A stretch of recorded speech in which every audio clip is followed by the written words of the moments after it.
Salut à tous et bienvenue dans la première vidéo analyse tactique de Coach Viking. Aujourd'hui, on va parler d'un thème tactique qui me tient particulièrement à cœur et qui est défendre en avançant. Mais avant de débuter, je compte sur toi pour t'abonner à la chaîne si t'es pas encore abonné, de mettre un petit pouce en l'air si la vidéo elle t'a plu et ne pas hésiter à me mettre des commentaires et je me ferai un plaisir d'y répondre. Allez, on démarre.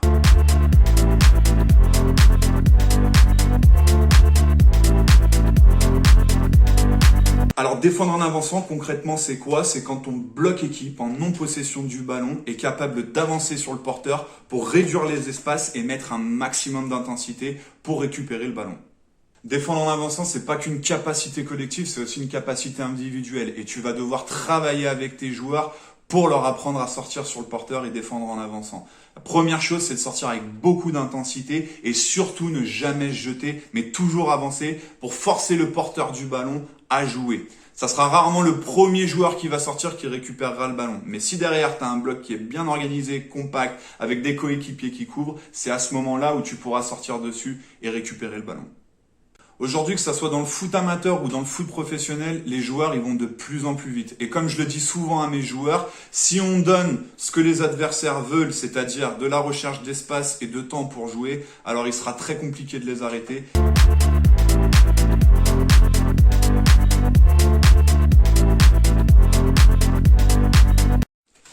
Alors, si maintenant tu as tout compris grâce à mes explications et mes vidéos, je vais te présenter un jeu qui va te permettre de faire progresser ton équipe sur le thème du jour, défendre en avançant. Tu vas découvrir le jeu via la vidéo du Tactical Pad et je vais t'écrire les consignes, comme ça tu pourras bloquer la vidéo et les noter, ça sera plus simple que si je te l'explique. Alors pour moi cet atelier il est super intéressant parce qu'il va évidemment te permettre de travailler le thème du jour, mais aussi pas mal de composantes sur l'aspect défensif. Je ne vais pas te parler de tout, mais je vais te ressortir 3 avantages. Alors le premier avantage, il est simple, c'est de travailler le thème du jour. Le fait d'avoir un 11 contre 11 sur une moitié de terrain va faire qu'il y a beaucoup de densité et ça va donner beaucoup d'opportunités à l'équipe en non-possession pour essayer de sortir sur le porteur et de récupérer le ballon. Et s'ils ne le font pas bien, eh ben, c'est simple, ça va se voir tout de suite parce qu'il y a l'opportunité de marquer dans 3 buts différents. Le deuxième avantage, il n'est pas négligeable parce qu'il va te permettre de travailler l'animation de ton bloc qui coulisse sur les côtés. Au début de cette séance, j'avais fait un travail intermittent de puissance tout en travaillant sur l'animation de notre bloc de côté comme tu le vois sur cette vidéo.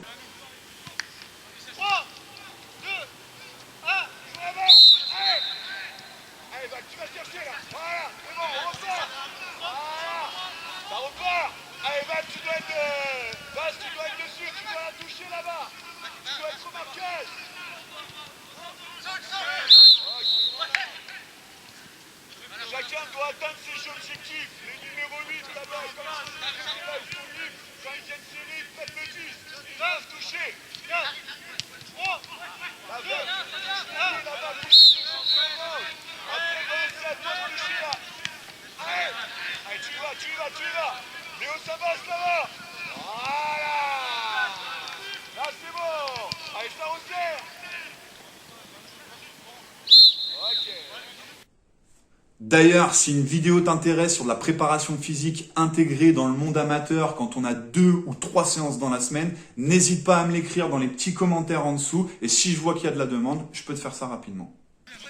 Le dernier avantage sur cet atelier, pour moi, c'est le travail de transition défensive. Même si je suis pas forcément sur ce thème-là aujourd'hui, je suis toujours exigeant avec mes joueurs sur n'importe quel atelier de les voir réagir vite à la perte du ballon et de se replacer le plus rapidement possible. Donc toi aussi, si tu as envie, tu as cette possibilité-là d'être attentif là-dessus et exigeant avec tes joueurs sur la transition défensive.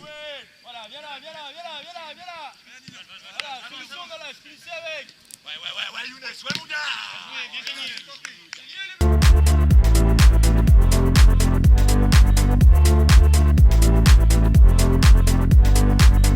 Moi, personnellement, sur ce genre de séance-là, je vais le placer en milieu de semaine parce que ça va demander énormément d'énergie à tes joueurs. Au niveau de l'impact physique sur le jeu en lui-même, je pense que tu vas être sur un mélange d'aérobie kappa avec beaucoup de courses de fond, mais aussi d'aérobie puissance avec les multiples sorties sur le porteur du ballon. Au niveau des fréquences et des séquences, je vais placer ce jeu-là sur une fin d'entraînement avec 3 ou 4 séquences de 6 minutes.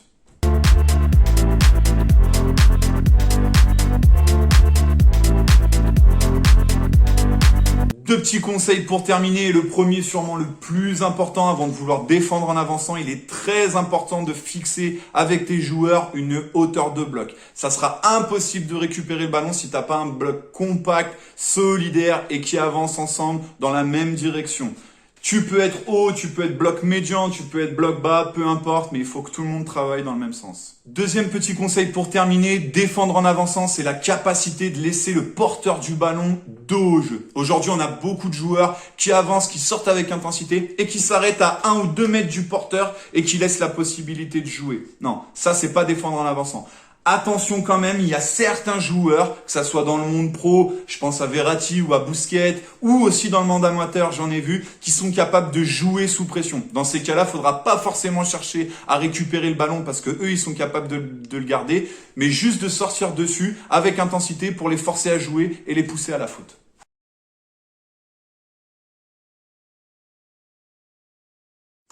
Ça y est, la première analyse tactique de Coach Viking est terminée. J'espère que ce nouveau type de vidéo t'a plu. Si ça t'a plu, n'hésite pas à mettre un petit pouce en l'air.